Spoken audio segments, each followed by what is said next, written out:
Hi everybody, it's Mary Satoli with the Follow Your Bliss Foundation with this week's YouTube video. I have a lot of information to cover. It's been a pretty busy week. Lots of good things. First of all, I know you aren't going to believe it, but the video is almost done. Next week. We're releasing it next week. I was in the studio last night. We did most of the mix. There's a few things that need to be tweaked.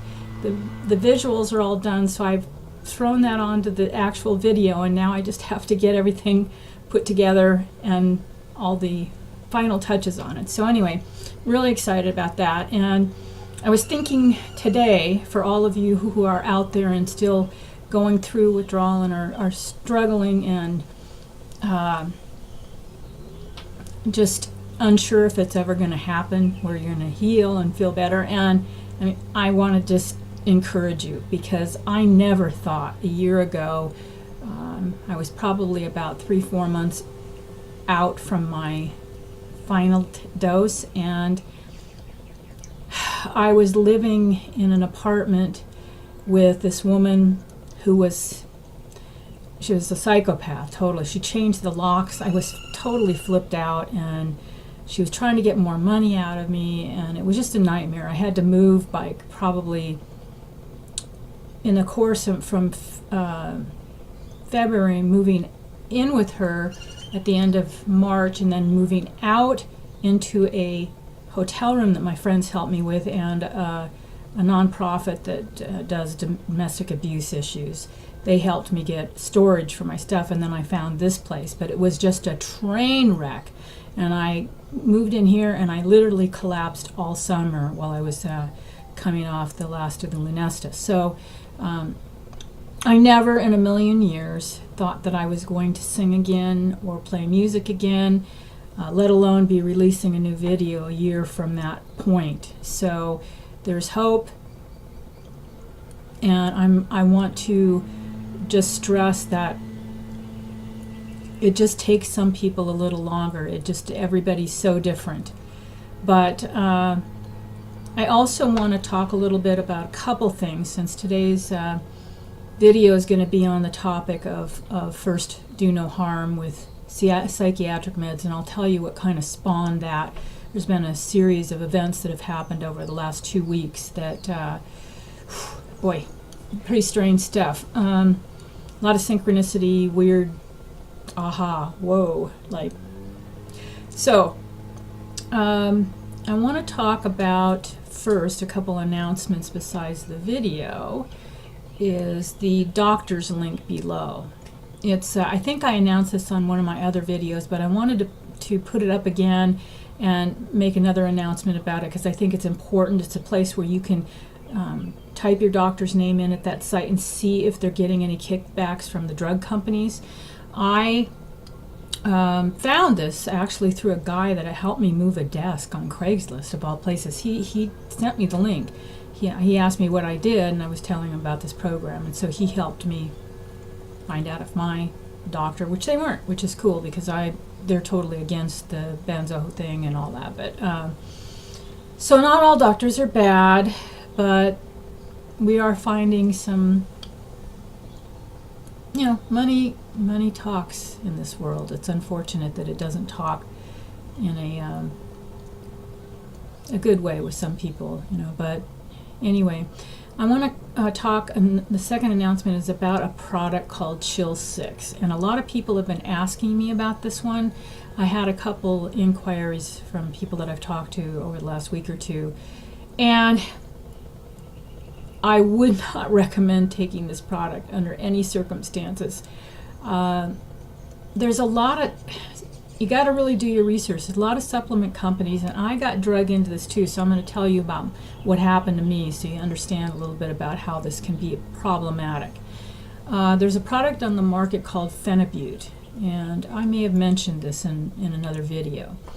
But it is considered a benzo-like substance. It is over the counter. It is in Chill 6. It is also in a product called Cavanase by Neuroscience. They market that as a neurotropic it might give you a brain boost and stuff for a couple days. If you take it more than a few days in a row, you're going to build up a fast tolerance to it and a cross tolerance if you're taking benzos or a Z drug like I was. So I was actually taking the Cavanase, not the Chill 6, which is even kind of more deceptive marketing in my opinion, because that company is marketing it as a brain chemical, as I said, a neurotropic, and we're supposed to enhance brain production. My words aren't coming today. Enhance brain function. And so the thing that I found questionable about the way they're marketing their product is that it is not called phenibut on their label. It's actually another name, the chemical name for phenibut, which is 4-amino-3-phenylbutyric acid in a proprietary blend of taurine, which we all know is an amino acid. But you are left to believe that it's sort of an amino acid supplement unless you Google this or search it, which I didn't know at the time, because a nurse practitioner who I trusted that was prescribing the benzos on top of it had told me about it, and it worked great for anxiety and sleep, and I didn't know the whole time that I was developing all this cross-tolerance issues, which is why I had such a hard time coming off the Lunesta and the benzos, is because of this. So anybody who's taking benzos, I wouldn't recommend you even take it if you're not taking benzos, because you can really, and I know some people who've had horrific withdrawal problems with it coming off because they can mimic benzo symptoms. So you don't want to take this stuff. I've been telling my story to everybody, and I get down to, kind of what happened with my whole process. I didn't know, and I was only taking the Lunesta and that periodically to help me sleep while I was coming off the benzos, and ended up having to taper off both the other ones, go back on them every day, and now I'm almost done with the phenibut, which is not as anywhere near as problematic as the benzos were. But I had 3 issues, which is why my withdrawal was so horrific. And that's why I'm giving these videos of encouragement, because I'm the poster child for withdrawal symptoms. I had every single thing on the list. I mean, different times, but there was a point where I had almost all of them at one time, and I didn't think I was going to make it. That's why I'm so happy, and I know that I hated to hear all these people that had come off benzos and were living their life again. I'm like, some days I was just like, shut up. But at the same time, there was a lot of YouTube videos at the time that were kind of depressing, so I try to keep this upbeat and tell positive stories and things, because I really want to give you guys hope, and because that's the one thing we have is maybe hope and faith when we're coming off these drugs, and sometimes that's all we have, and sometimes it doesn't feel like enough, but it's still there's always hope. No matter how bad it is, there's always hope. And I had a hard time swallowing that one too, so I'm going to move on. I'm not gonna go too deep on that one. But the Chill 6, I filed a complaint against neuroscience with the Cavanase, with the FDA, because they should be regulating this stuff. But, I don't think any of these guys know what the hell's going on, because I talked to a guy that took the complaint. They told me I would have to go to the Freedom of Information Act. You got to fill out another whole form, when I was the one that filed the complaint, to get the results of the investigation, right? So I'm like, I waited 6 months, and then I called the FDA because I never got any word back. They scrambled. They couldn't remember the complaint. They couldn't find it for a while. Then finally took him 2 weeks to find it and call me back, and then it took another month for me to get approval from the Freedom of Information Act to get actually what had happened with the investigation, which first they couldn't find it. I mean, it's just, and this is our government. They're running our health care programs. They're running everything, and they can't, these are government workers that can't find anything. So I actually, when I finally did get a hold of the woman, I think it was by email, and then they first told me they couldn't find it. When they found it, they said that Cabanase, or the product Cabanase, the company Neuroscience, had not yet responded to the investigation. In fact, they hadn't responded at all to the complaint.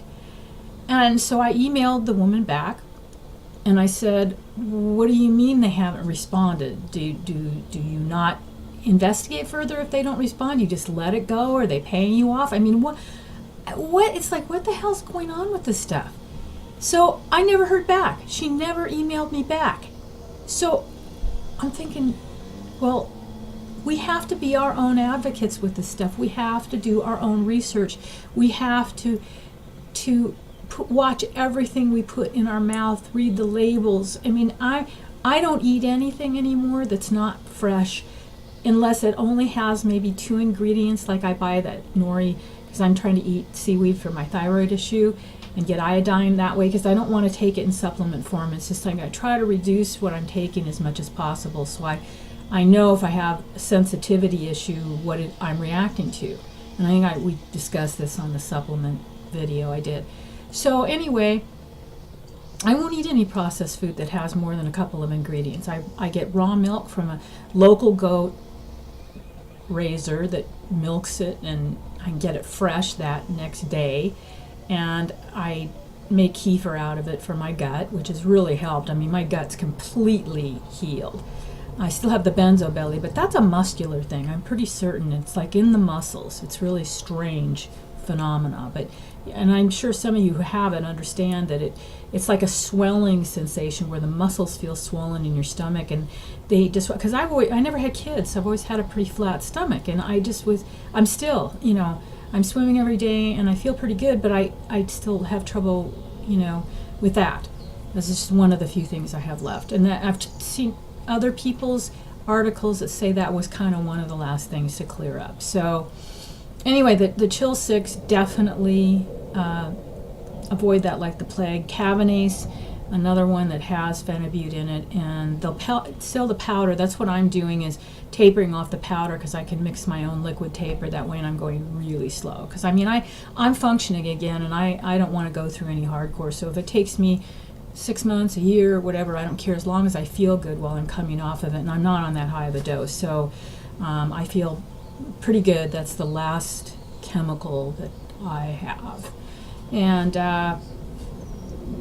then the third thing I wanted to cover before, because I'm going to be long-winded today, so you guys better be prepared. I'm on one of those things again this week. It's like another vent session. Although I'm in a good mood today. It's not like, because I'm happy about my video and my releases, but it's not like I think I had one video a couple weeks ago that I was really bummed out about something, and I just got on and I started venting. So sorry, I don't mean to use you guys as a sounding board, but sometimes you got to do it. So anyway, an article in Psychology Today by a psychologist, PH.D. at Northwestern University, Christopher Lane. Reason I'm bringing this up is not to scare you, because I know how easy it is to scare when you're in the shitstorm of withdrawal and tapering.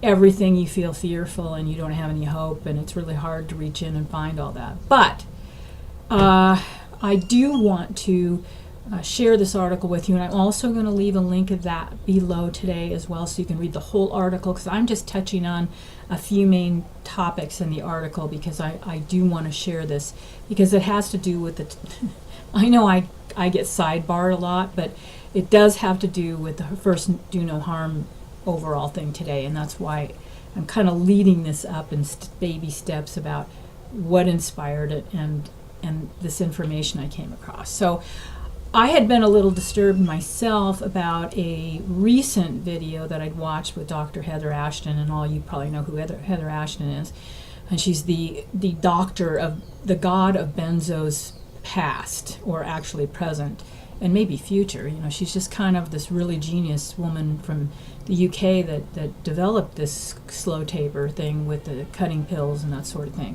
And she's helped a lot of people. Millions of people have read her manual online, and if you guys haven't checked that out, you need to.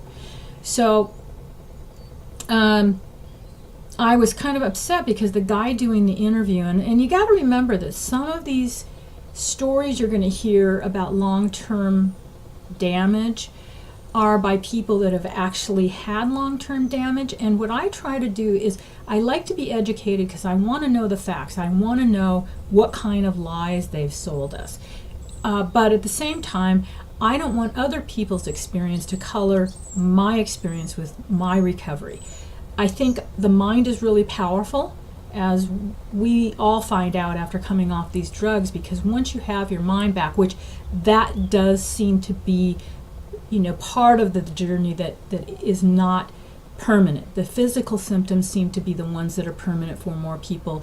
The brain symptoms are mostly the people who stay on them are the ones that have more trouble, the delayed Alzheimer's and the memory issues and the balance things. And typically, I think more seniors that are been on the drug for a while, and that it's just harder as you get older anyway, but you try to come off this stuff. I know if I wish I'd have done this 10 years ago instead of now, but it's done, it's over, I'm done.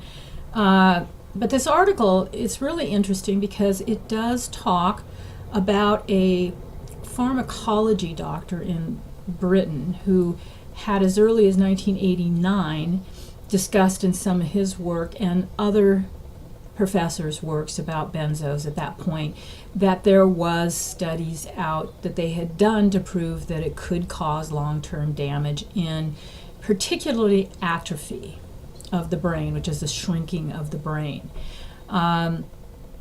Again, I'm not scaring you guys. I just got a little disturbed after I watched Heather Aston's interview on the Benzo Coalition site, because the guy had been post benzo withdrawal for 8 years, and he was still having the tight muscles and the tingling, which I still have too.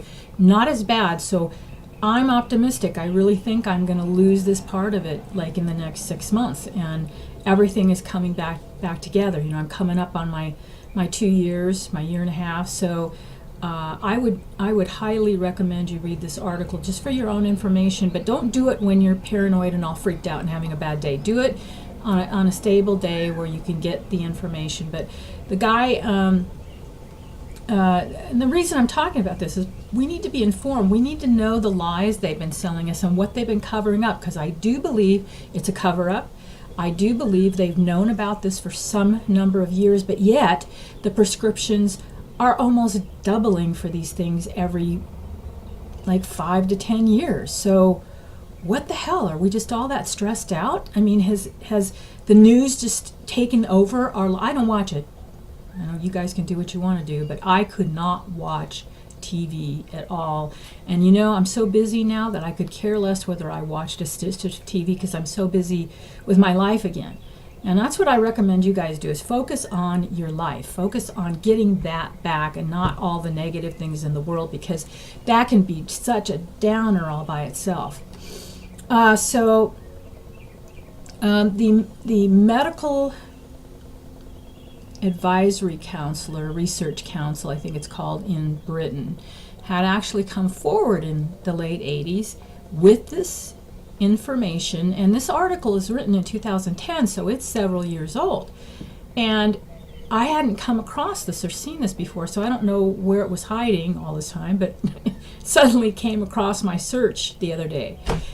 And so there is evidence, but again, don't let that color your recovery, please. I just want you well informed, but I want you in a positive frame of mind too, that you can get your life back. Because like I said, poster child here, totally.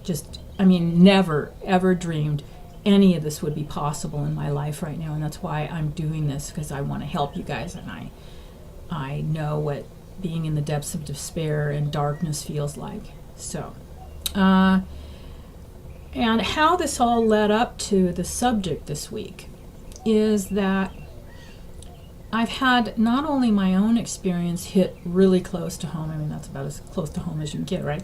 So, but I had a number of friends who, over the years, had been on these drugs, or their sons, and there were 2 of them whose sons were on antidepressants that committed suicide.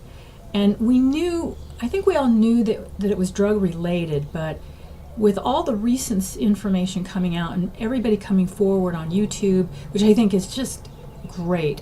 It's so good to hear we're not alone, because there's power in numbers, and that's what we need to do. Is we need to stay organized, and we need to be constantly giving each other information and feedback constantly. So that's why I do these every week, because I want to keep the information pipeline flowing. So this article hit home because one of my best friends in the world, she passed away 3 years ago. I think it'll be 3 years in September, or 4 years in September. I can't remember if it's 3 or 4 years now, but she was one of my dearest friends. Her son, one of the worst suicides ever, just horrid, had been on these drugs, was so depressed because people don't know where to go. They're scared. There's no services to help them. I've gotten so many posts on these YouTube videos of people just saying, I'm scared. I don't know if I can do this. I don't know where to get help. And I know that feeling. It's terrifying because you have all this fear anyway from the drug.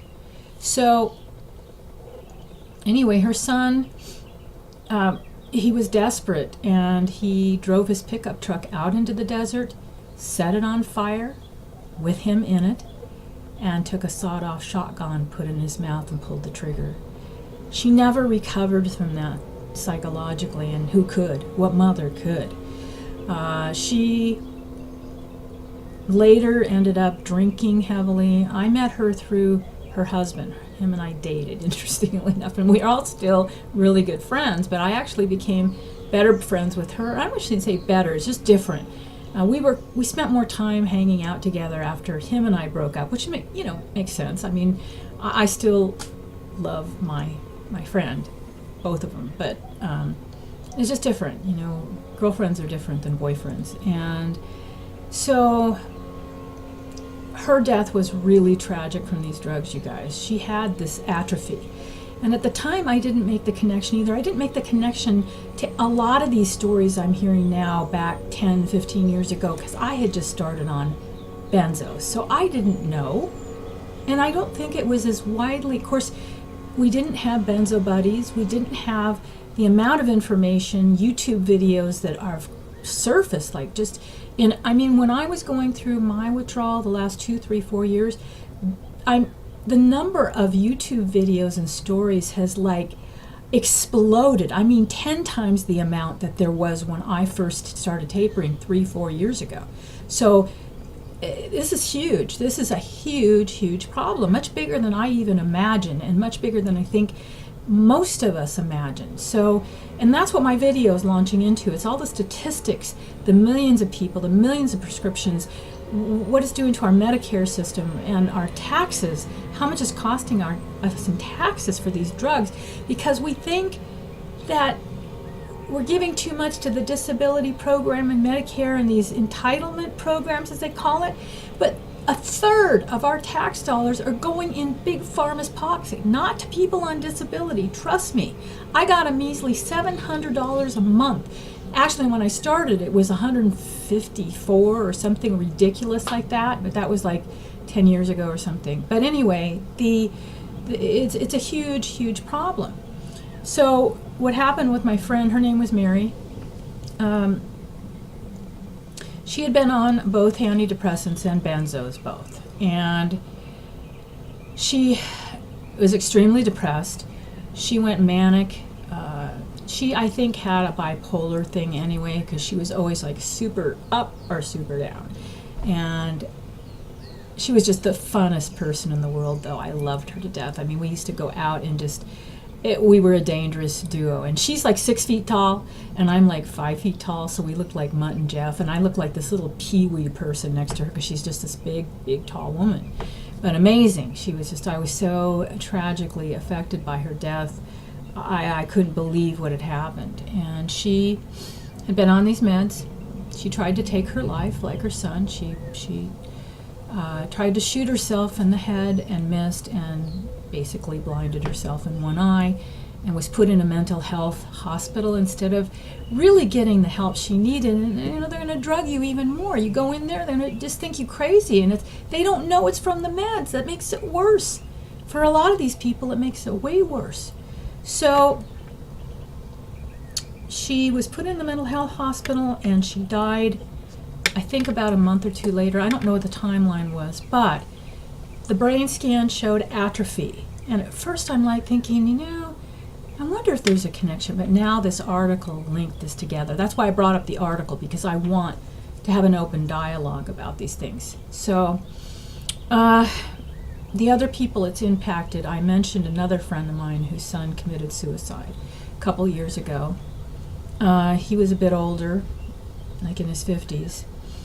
And I hadn't talked to her in quite a while because I sort of unplugged, like all of us do, from the whole world for my taper and my recovery, most of it. And this was the oddest thing. It was almost kind of like there was this underlying thing that I almost feel like God, the universe, whoever you want to call it, excuse me, my nose is running, or the wind's blowing and it's blowing up the pollen here today. It's just one of those things that a series of events happen that it was meant to be, that you reconnect to hear a specific thing. I normally order bottled water from Amazon, and last week the prices went up by like $5 a case, and I'm thinking, you gotta be kidding. So I went on and I looked around on shop.com, and I ended up getting a couple cases there. And I had to, because where I live, my entry's around back of this house, so it's hard for the delivery people to know that I'm here. And so I have to let them know, because we have somebody, this is another long story, stealing our delivery stuff. I've had hundreds of dollars worth of deliveries stolen because they were left out front. So I was trying to call them about the delivery people to see if they could come and deliver it around back, because it was a different company that I ordered from. I'd already had the driver set up with the other company, so they were pretty good, but I'd always have to put a note in there, because if they have a substitute, then I gotta, long story. So I was trying to look for a contact that I could call, and I didn't connect the stuff together, but there was a person, and it was a local Phoenix number, area code here, and the person's last name I recognized, but it didn't register to me that was the same person that I knew. I didn't even really think about it, to be honest with you. I just called, and I got a voicemail, so I thought, well, maybe they got a 24-hour 800 number, and so I didn't leave a message. And I forgot about it that day. And I called the 800 number, and I was able to get somebody else there. So I'm busy recording, and when I get recording, I sort of zone out. I forget about everything else. Well, this friend of mine calls back. She'd seen my number come up on the caller ID. And she said she knew who I was, because nobody has a name like Mary Satoli. I'm like a one of a kind. It's the only one on the planet with this name. So she knew it was me. And she says, you called? And I said, no, I didn't call you. I mean, it didn't connect that was the same customer service person and my friend, because I didn't call her. I called the customer service person, who was the same person. That's why it's weird. So I'm thinking, no one even has this number except a few friends that I've stayed in touch with during my taper. And she's like, well, your number's on my caller ID. And I think that's impossible. I mean, we were both like kind of stunned this happened. So we're sharing notes, and she started to tell me about what happened with her son. And apparently he had been going through some heavy stuff in his life. He was flipped out. He was at their house. He took a bottle of pills, ran out the house, took the whole bottle, and killed himself. And he'd been on these drugs as well. So my question with all of these friends, I mean, that's more than 3 friends, actually, because I've got another couple stories here to tell you. This is storytelling day. I like to tell stories, even though they're not the happiest subject matter, but they're, again, for your information and mine, because I need to share this for my own sanity. I was really impacted by some of these people's stories because they hit so close to home for me, and just sad. So she had proceeded to tell me this story about her son, and this was just a couple of years ago. So they had been going through that loss and some other things going on in their lives. So I shared with her what I was doing, and it motivated me to talk a little bit about it on one of my podcasts, which if any of you have listened to, I do a podcast every week on one of my songs, what they were about, where I was when I wrote them, and who inspired them. And you can get a $25 a month membership at the Patreon link below too, and you can listen to all my new stuff that's coming out. The video will be available for everybody to see because it's an educational thing, but other stuff, if you want to hear my other work, that's available, videos, depending on the tier membership that you get. And that all goes to support the nonprofit again, which again, you know, you could be paying more money in taxes, or you could be donating to our organization to help others and yourself get this information, because this is how we support ourselves through my music and my donations, because that goes, I just want it to go to charity. I don't have kids, I don't have family members, and so this is my gift. This is what I give back. So this was kind of a third person that was impacted, their two sons, and another very, very dear friend of mine who I think is probably pretty close to leaving the planet right now, which is another hard one for me. We've known each other, I think, it's about 15 years now, I want to say, and we were both put on a benzodiazepine around the same time. I didn't know it, she didn't know it. No one ever talks about it. You know, 10, 15 years ago, you had depression or anxiety, you got put on the pill, but you never really talked to anybody because there was a little bit of shame in having depression and anxiety. Now it's epidemic and everybody's, you know, chatting about it, and, you know. So she has severe rheumatoid arthritis, and I have watched her health deteriorate since she's been on this drug. She finally was able to come off of a pretty low dose, but when you have other health problems, it is really hard on you to take these drugs and try to withdraw from them. You're more sensitive, you're more vulnerable. And she's an amazing friend. Her and her husband have helped me out so much. They've helped me with a car loan. They've helped me, you know, loan me money to get the deposit on my guest house. I don't know what I would have done without their friendship. And it's been really hard because there's been times she's called me where I know how weak she was because she couldn't talk for more than 5 minutes. And I've been there where, you know, I couldn't talk toward the end of my taper to hardly anybody. I was just like, ugh, you know. And my adrenals were shot, and I just, every time I tried to talk, my heart would race, and I'm sure you've had some of these experiences. But so I kind of half expect to get a phone call any day about this friend, and that's really hard for me because I almost feel kind of guilty some days. I'm coming out of this in way better shape, and she's already had a pretty tough road to toe without the benzos, and there's a lot of other people like that too that they're giving this stuff to. And is that really a good idea if they already have severe inflammatory diseases or autoimmune problems? Are we suppressing the problem even more, like in her case? So these are all things that led up to my questioning. Are they denying they know? Did they know back then?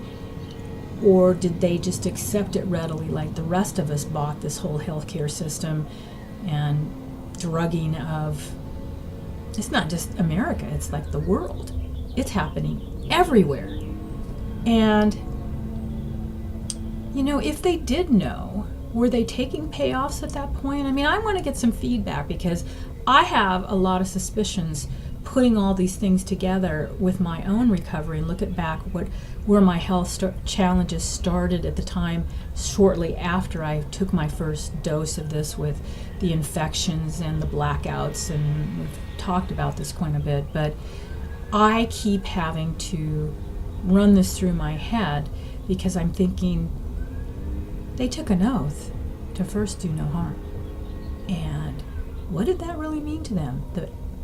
Except if there's a lot of money involved. I mean, really? Then we'll consider it? But and I don't mean to trash all doctors, but you know, there seems to be a fair amount of them that either don't know how to taper the drug, and I'm going to get to this last story in a second because this is a woman we're working with the program. The last about week or so, she came blowing in to my life through my Mad in America article. If you haven't read that, it's on my blog on the Follow Your Bliss Foundation website. It's called Falling Through the Cracks, and I can post the link for that in case you guys want to go back and haven't read my story. I'll put all these links up today. But I see what the psychiatrist is doing with her and really told her to taper way faster than she should off lorazepam.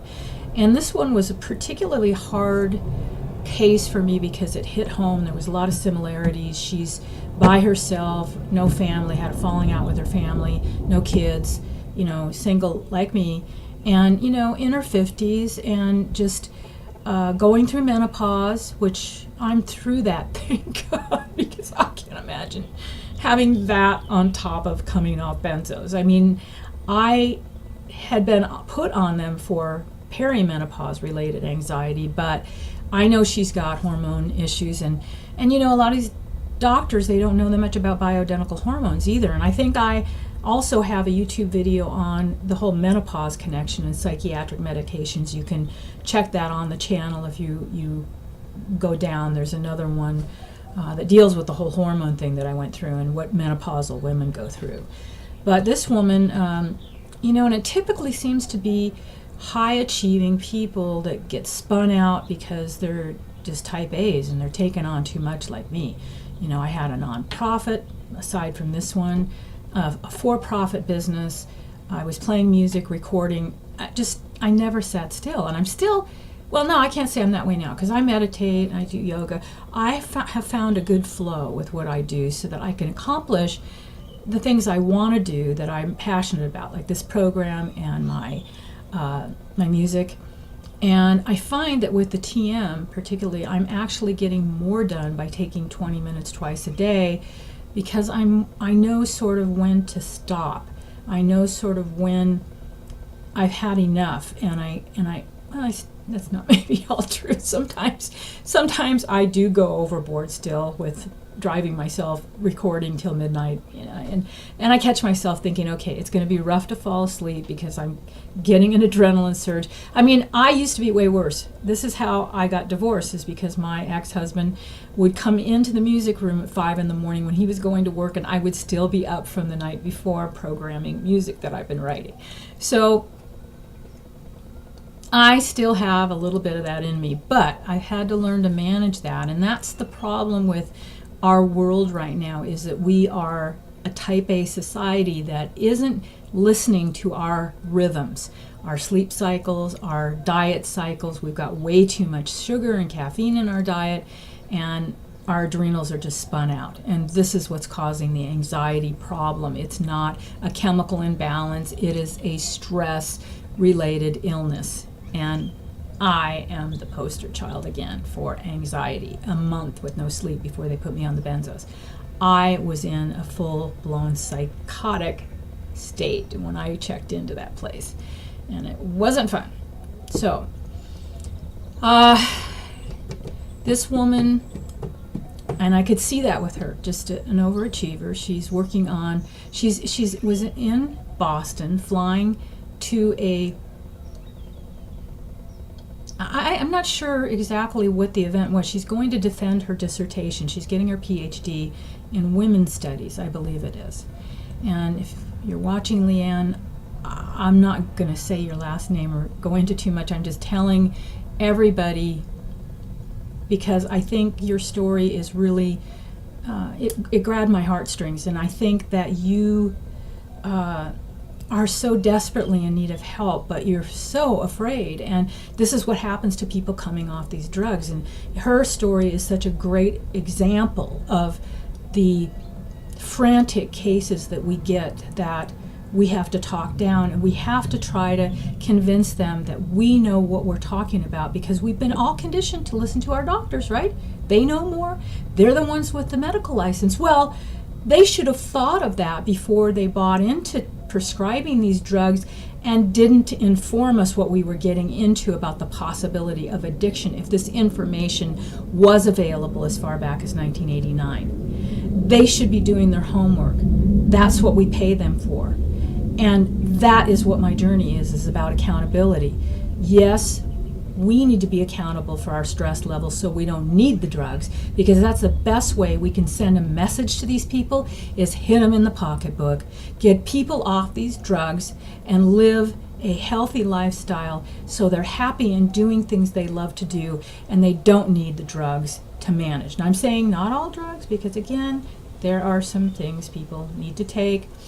But again, I know people struggling with those issues too. So for every action, taking a pill, there is a reaction, and the body has to adapt, and it's a very fine-tuned instrument to keep equilibrium and keep us alive. God knows that I am blown away with all the things that happen to me that I'm not dead yet. Honestly, it is a really well-oiled machine when you take care of it, and it will heal, and it will come back if you do the right things and you allow time to heal and rest. And that's really hard to hear, I know, but I've had other people tell me the same thing when I was, and I still do some days when I have my bad days and my off days, because I'm still not 100%, but I'm getting there, and I'm going to get there, because if it's the last thing I'm going to do, I'm going to tell my story. I'm going to tell other people's stories. I am going to get this information out there so this doesn't happen to other people, because it's wrong. What they're doing is wrong.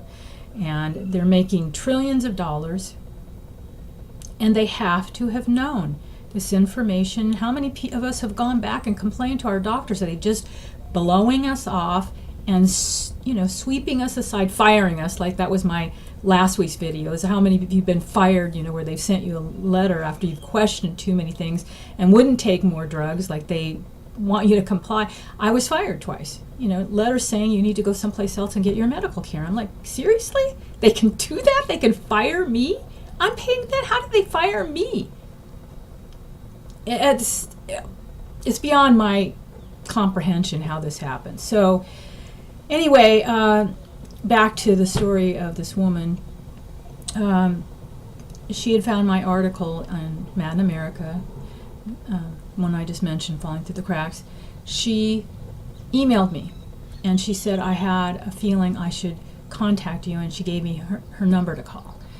And I called her that day when I got the email, and she was just frantic. She was leaving. It would have been Monday of this week. Today is Thursday. And she called, I think it was Thursday or Friday the prior week. And she had to fly all the way from Boston. Now, you guys who are going through this, and I couldn't imagine it either. She had to be one determined human being to get that dissertation and to accomplish what she needed to do, to go all the way from Boston to Hawaii. And she had scheduled the trip, I think, in 2 legs, so she could stay over in San Francisco before she flew directly to Hawaii. And she was having severe panic.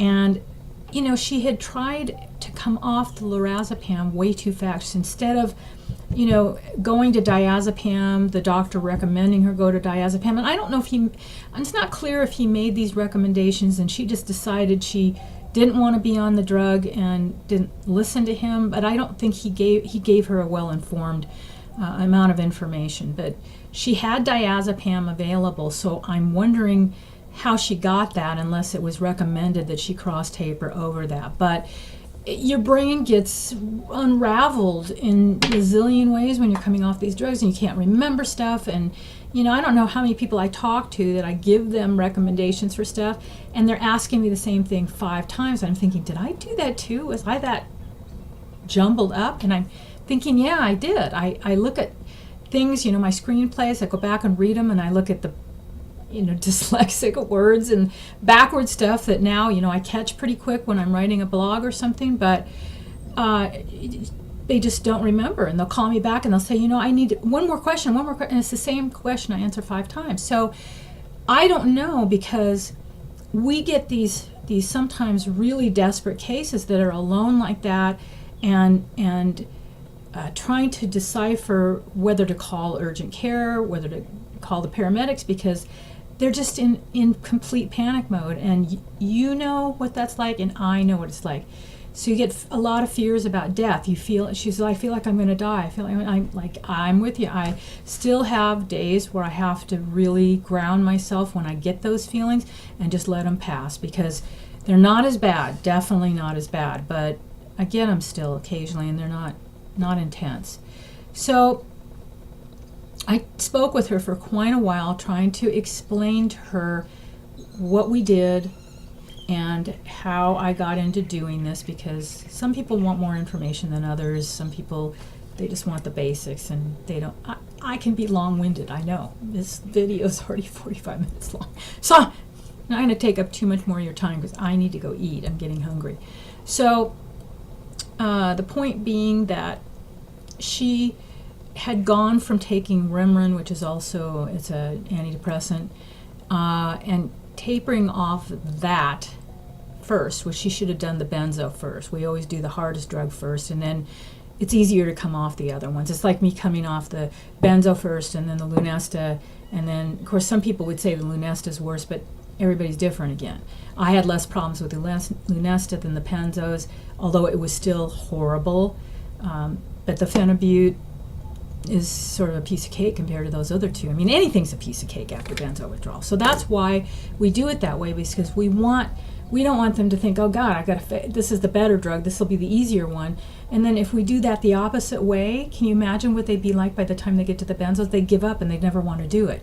And you all know how horrific this is, because you probably felt like giving up a number of times. I know I did. So she tapered off that first, and then she tapered off the lorazepam way too fast. And we were trying to decipher how long it had been since she'd taken the Remeron. You know, the compounding pharmacist and I had gone back and forth. We've been emailing and on conference calls all week about her case, because we were trying to figure out the best way to handle it, because she was angry, she was hostile, she was yelling at us and accusing us of you know, and see, then we're the bad guys because we're trying to help, but they haven't got anybody else to take that aggression out that they're getting from the withdrawal from the benzos. They don't realize that they're being aggressive until after, because I know I had many times that I would call and yell at Roy. And I think that's what happened with his whole pharmacy. And if you've heard me tell the story about that getting closed due to some people in the benzo support groups that are on benzos looking to blame the progesterone, when it's not the progesterone, it's the benzos that's causing them to be sensitive to the progesterone. They're not going to die. I took huge amounts of progesterone, and I am living to talk about it. Some people can't do that. I get it. Everybody's different, and we never try to push that on anybody.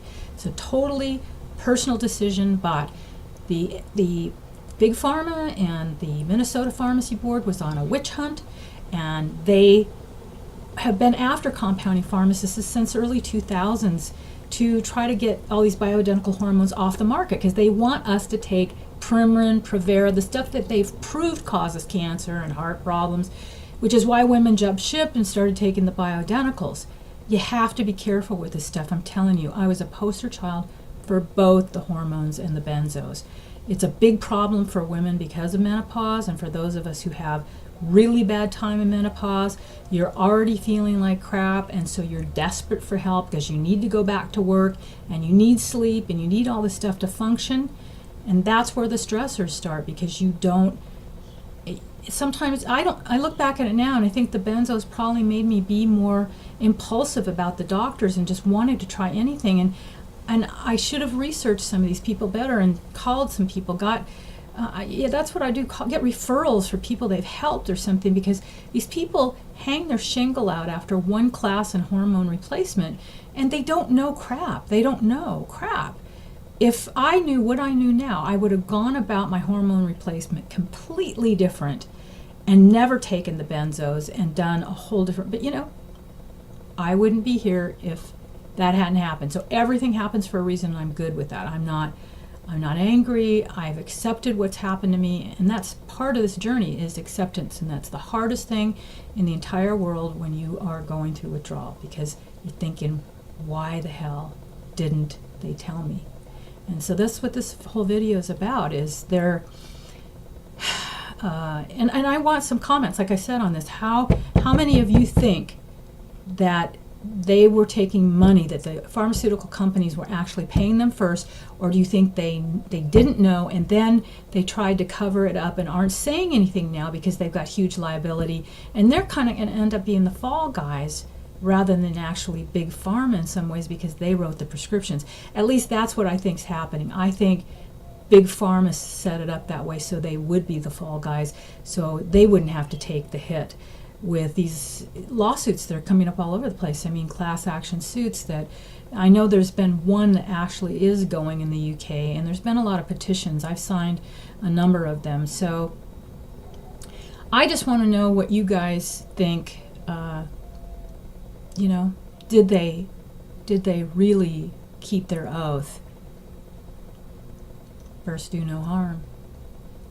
I'm thinking some did, but why weren't they the ones telling me the drug was harmful when I was taking a huge dose every day? Why weren't they saying, you know, I think we should probably take a look at getting you off the benzos? Why? And like I've told you before, the most I got was, it's not the best long-term drug. Let's try to put you on an antidepressant, which I could not tolerate. It made my anxiety worse. Just the cross tapering over to it was brutal. And they didn't know, again, that I'm going through withdrawal, so they didn't know how to do it. And I look back at it now and I'm thinking, holy crap, I could have gone into cold turkey withdrawal if I hadn't stayed on it.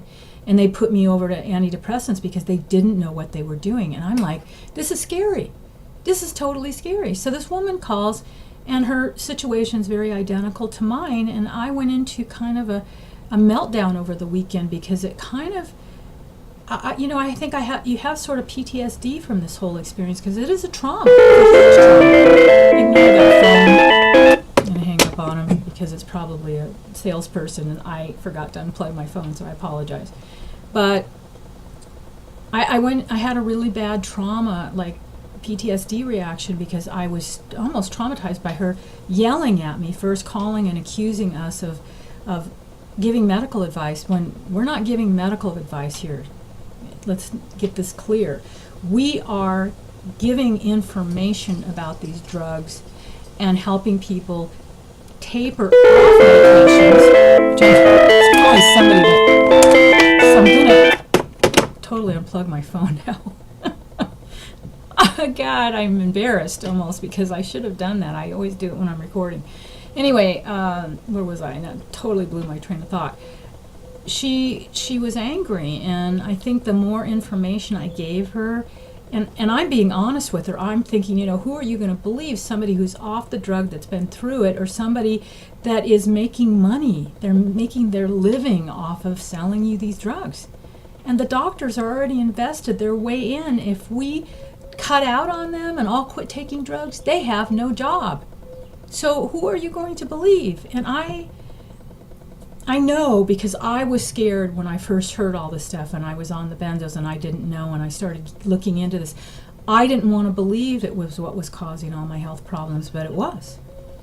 And I can tell now that I'm off of them because I feel so much better, and you all too will too, but I know I got really long-winded today, and thank you guys for hanging in there. If you're still listening to this video at the end, you guys are warriors, because man, did I babble today. I haven't done a video that's been an hour long since I started doing these, I don't think. But yeah, I want comments on this one, guys. I seriously want your comments on this. And I feel sorry for this woman because she, I think, got to Hawaii okay this week. But she was seeing her psychiatrist, who will probably tell her that we're full of shit for telling her she was tapering too fast, because she was cutting a milligram of lorazepam, which you know is like equivalent to 10 milligrams of diazepam, by a quarter every week or two. And we're trying to tell her she's in cold turkey withdrawal. She kept changing the dose, going back and forth, and she was all over the map. And we were having a hell of a time because she was angry with us because we were the messenger. And I'm just like, you know, don't shoot me. I'm trying to help you. I don't know very many people who would be talking to you for nothing right now, because they want you to pay them. Pretty much everybody that does this stuff, with the exception of a few, are like, you give me money and then I'll talk to you afterwards. So it's really hard for us to deal with the extreme cases like that, because you really want to help them because you've been there, but you don't know how to help them sometimes, because sometimes you just can't help them because you're giving them good advice and support, but they're fearful of everything. First, because of the drug. Secondly, because they haven't been well informed. And that is where we've been done a huge disservice with this medical system, because you feel like, I'm a junkie.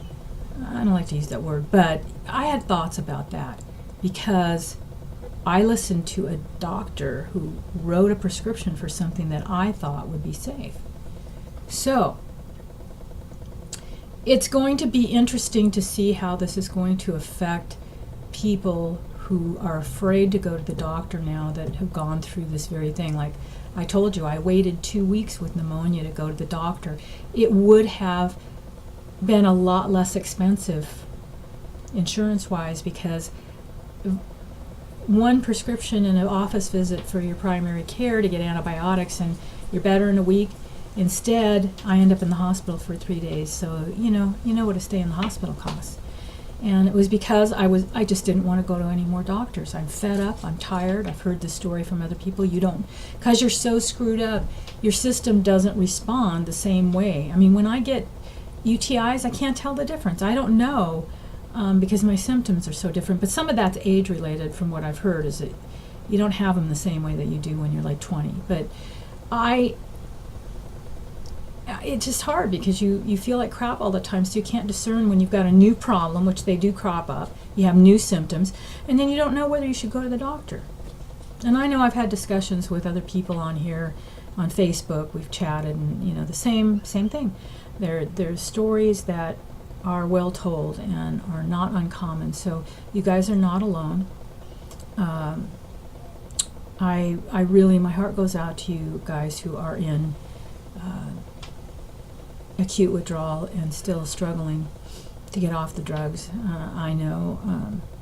And hopefully the work that I'm doing with this program and the new video that's being released, that'll be the next thing you'll hear from me, I hope, is the video launch. And we'll get to the people at these Benzos symposiums that are coming up this fall. I'm hoping I'm going to be able to go there and actually speak. I'm hoping I'm going to be well enough by the end of the summer, which I think I will be, another 4 months. I'm already doing really great. I was having that rough patch over the weekend and thinking, well, I don't know if I should just reschedule the studio session last night. And I'm thinking, no. Actually, this woman was an inspiration to me, because I'm thinking if she could fly cross country to do her, and if you're listening, you were an inspiration to me this week. I think you are such a warrior for going after your dissertation and going through what you're going through, coming off these drugs, and then getting on a plane. Are you kidding me? I couldn't get to the grocery store. There's no way I would have considered getting on a plane at that point. And so I'm thinking, man, this woman has got the courage, and you're like afraid to go sit in the studio and do a mix.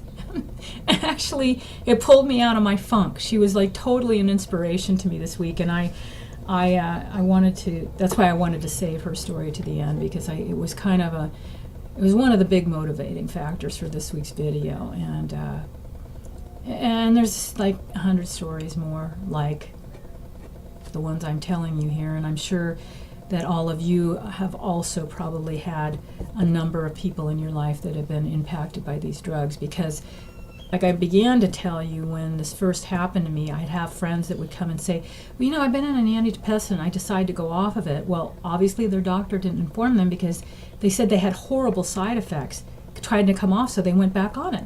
And I didn't think that much of it then, because I was taking a benzo, and it just wasn't being talked about. The withdrawal and effects from these drugs were not being talked about. And then I think gradually, as people opened up over the last maybe 2 decades, because they were writing so many prescriptions for this stuff, that I just think it became more obvious to many, many, many, many of us who have gone through these horrific withdrawal things, that we needed to speak out and we needed to get to the bottom of this, because we are going to have big problems. This other article I read, I think they estimated that not right now 90 million, and these are all like, you know, because you hear kind of slightly different figures depending on where you read, but 90 million worldwide.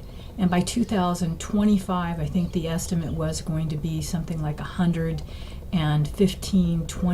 million benzo prescriptions. That's a lot of people. And a third of those people, do the math, 35 million people, are going to have terrible withdrawals like what you and I had. And that's wrong.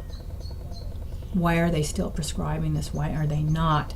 And I understand that now we're kind of in this deep doo-doo because these people are addicted. They don't want to come off. You can't convince them because they're in denial. I was. And so it's really hard because the doctors have to keep writing them because a lot of them are aware of what kind of withdrawal they'll go through if they just shut off their benzo prescription. So we're going to have a big problem. We already have a big problem, but we're going to have even a bigger problem in the next 10 to 15 years if we don't put a plug on this whole system. And I'm pretty passionate, as you guys know, about this. So, you know, wish me luck with the symposium. I think it's going to be a fun, interesting trip to take. And I'll look forward to seeing you guys next week when the video is out. And I just want to tell you guys again to hang in there and, you know, contact me through the website, followyourblissfoundation.org. A lot of you have friended me on Facebook and we've chatted, so you can also do that there. The video will be released on Facebook, YouTube. It's going out to a number, Twitter. There'll be a number of different campaigns that are happening with this. So really excited and really happy to be able to help and shed some light on this really, really painful and challenging subject that is going to impact us all. It's already impacting a good portion of us. So anyway, on that note, I know everybody says now on YouTube with that said. It's like one person starts something and it's like, you know, everybody. And so I have my own thing with that note, on that note, not with that said, because every time somebody does that now, I like go, not again. So yeah, we have a tendency to sort of like mimic things, I guess, but I'm not judging that. That's like, go ahead and say that. I'm going to stay with, on that note, we're all good. We've all got our thing. So this is Mary Satoli. Have a great weekend, and we'll talk to you next week. Bye now.